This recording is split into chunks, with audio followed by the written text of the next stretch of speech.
PDM को मजबूत करिए, क्योंकि याद रखिए, अगर हमको छुटकारा मिलना है संघ परिवार से, बीजेपी से, अगर हमको छुटकारा मिलना है समाजवादी पार्टी से या दीगर दूसरी सियासी पार्टियों से जो सिर्फ जबान से इंसाफ की बात करते हैं मगर जमीन पर उस कमली जामेनामा पहनाने का काम नहीं करते, मैं आपसे वादा कर रहा हूं कि इंशाअल्लाह ताला ये पीडीएम ने एक पहला कदम बढ़ाया है और मैंने हमारी बहन पल्लवी पटेल साहिबा से ये बात कही है कि ये सिर्फ पार्लियामेंट के चुनाव के हद तक महदूद नहीं रहेगा, बल्कि मैं बताना चाहूंगा नरेंद्र मोदी को और अखिलेश यादव को और उन तमाम सियासी लीडर्स को जिन्होंने पिछला दलित और मुसलमान को दबाया और कुचला कि ये सिर्फ पार्लियामेंट के इलेक्शन के हद तक नहीं रहेगा, बल्कि ये शुरुआत है एक लंबे सफर की और हम अपनी मंजिल को जरूर पहुंचेंगे। हजारों मदरसे मुतासिर हो गए, लाखों बच्चे मदरसे में पढ़ते, मगर समाजवादी पार्टी बोल नहीं सकती, अपने जबान से मदरसों का नाम नहीं ले सकती। और याद रखिए, समाजवादी पार्टी यही चाहती है कि आप भैया के लिए जान कुर्बान करो और दरी बिछाओ। हम पीडीएम आपसे कहने आई है कि आप मुत्तहदा तौर पर पीडीएम का साथ दीजिए, तो एक वक्त आएगा इंशाअल्लाह ताला अखिलेश यादव दरी भी बिछाएगा, आपके लिए जान भी कुर्बान करेगा। सामने बैठकर पूछो कि एक दीवाना शेरवानी पहनकर आया था जिसके सर पर टोपी थी, वो ये सवाल हमसे करके चला गया कि हमारी जिंदगी के कौन से शोबे में हमको इज्जत मिली, हमसे इंसाफ मिला, हमारे बच्चों को स्कूल की तालीम मिली। अरे बताओ हमारे अंसारी भाइयों, आपकी कौन सी औलाद मुल्क के बड़े बड़े तालीमी इदारों में तालीम हासिल कर रही है? मुझे बताया गया कि 50% आप लोग यहां से निकलकर हिंदुस्तान के कोने कोने में, मुंबई शहर, बड़े बड़े शहरों में जा चुके हैं। ये इसलिए हो रहा है क्योंकि आप इन लोगों को छोड़ना नहीं चाह रहे हैं। नहीं रहता मेरे भाई, अगर इख्तियार किसी के पास रहता तो फिर भारत में इतने बड़े बड़े राजाओं बादशाहों के महल आज वीरान क्यों पड़े हैं? वो पूरे महल वीरान पड़े हैं, खंडर में तब्दील हो गए। कोई उनकी तरफ नजर उठाकर नहीं देखता। कुदरत ये बता रही है कि देखो ये किसी वक्त में ये खंडर बड़ी आलीशान इमारत थी, मगर इख्तियार किसी के पास रहने वाला नहीं है। इख्तियार सबके पास से जाएगा और जो जुल्म करेगा कुदरत उससे बहुत जल्दी इख्तियार छीन लेती है, उसको रुसवा करती है इंशाअल्लाह ताला। और जो मजलूमों को का साथ नहीं देता, जो लोगों की जाने लेता है, अरे एक दिन आएगा सब चले जाएंगे इस दुनिया से। मेरे अजीज दोस्तों और बुजुर्गों, मुसलमान घुसपैठी है और भारत के मुसलमान ज्यादा बच्चे पैदा करते हैं और भारत के मुसलमानों को हमारी हिंदू मां और बहनों का मंगलसूत्र छीनकर उनको दिया जाएगा। नरेंद्र मोदी, अगर आप बात मंगलसूत्र की करेंगे तो बात बहुत दूर तक जाएगी, मेरी जबान मत खोलो, बात बहुत दूर तक जाएगी, क्योंकि अगर तुम्हारे मुंह में जबान है तो मेरे मुंह में भी जबान है। पूरा सिलसिला बोल सकता हूं मैं यहां पर, मगर एहतराम और अदब के दायरे में रहकर कह रहा हूं।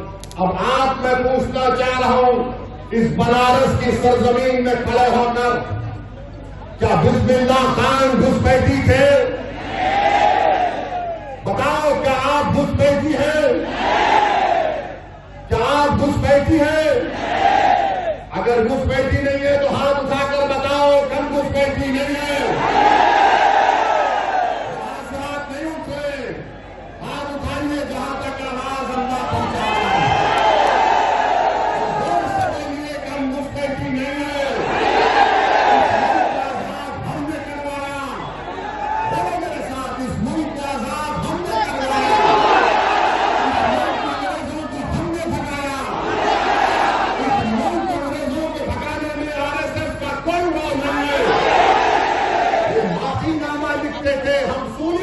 करते थे मोदी जी, हमको घुसपैठी कह रहे हैं आप।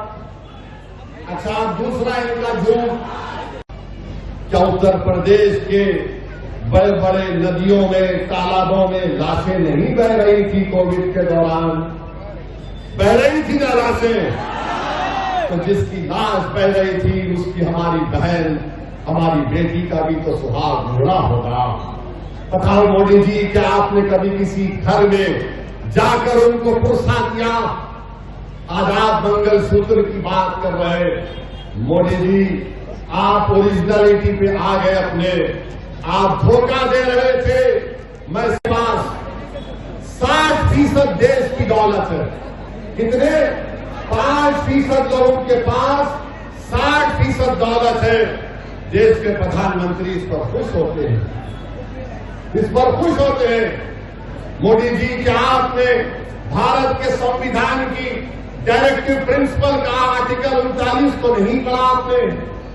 हमारे संविधान जिसको बाबा साहेब अम्बेडकर ने बनाया, आर्टिकल 39 ए और बी और सी कहता है कि देश की दौलत सब में बांटी जाए। समझता हूं कि ये पार्लियामेंट के चुनाव में समाजवादी पार्टी ने कांग्रेस से मिलकर अलायंस किया और सही का पल्लवी पटेल साहिबा ने कि जब से पीडीएम बना, समाजवादी पार्टी और दीगर पार्टियों की तरफ से ये इल्जाम हम पे लगाया जा रहा है कि हम उत्तर प्रदेश की राजनीति में हम ये देखते हैं कि पिछला दलित और मुसलमान का सिर्फ वोट लिया जाता है, मगर उनसे इंसाफ नहीं किया जाता। वोट डालो पीडीएम को, यही हमारी ताकत का मजारा होगा, यही हमारी ताकत का मजारा होगा।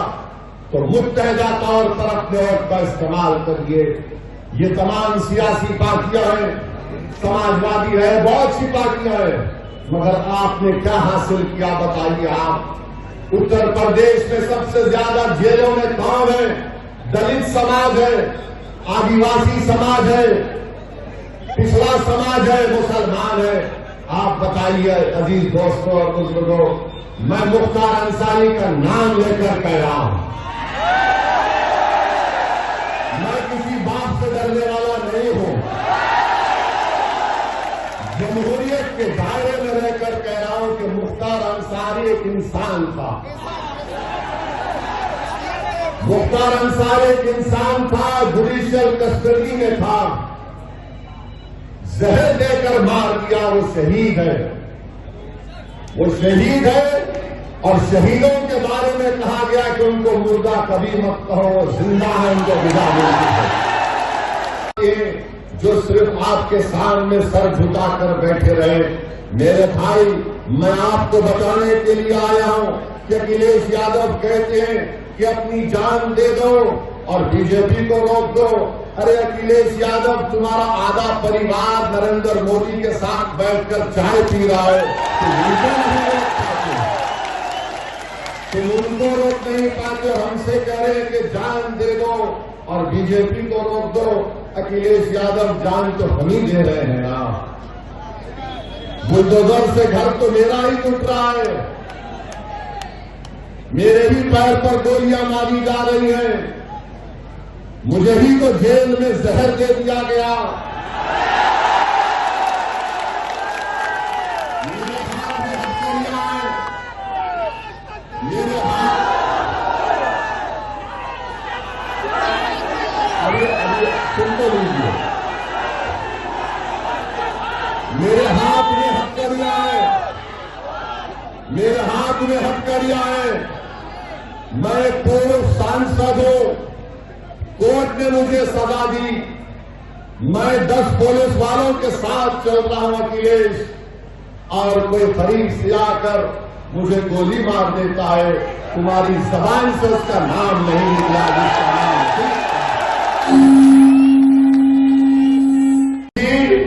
आपके 6 भाई है नहीं है, बताइए हमको।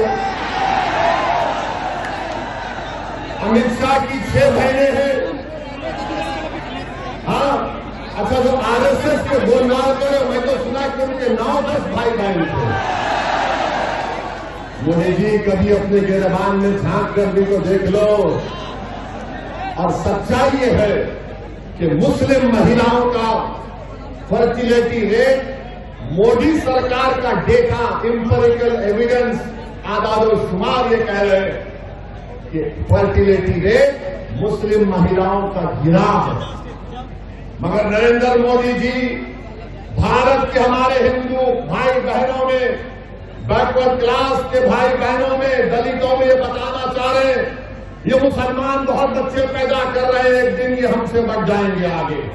नहीं मोदी जी इतना झूठ तो मत बोलो। वो गाना क्या है, झूठ बोले तो कौवा काटे।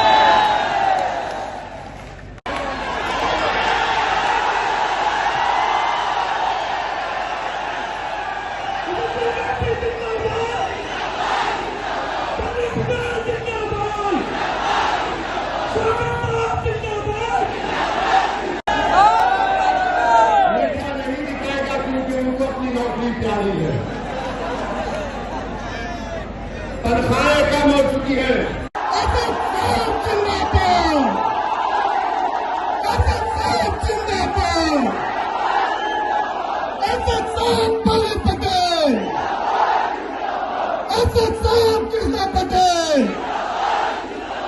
जनाब असद साहब, राष्ट्रीय अध्यक्ष AIMI।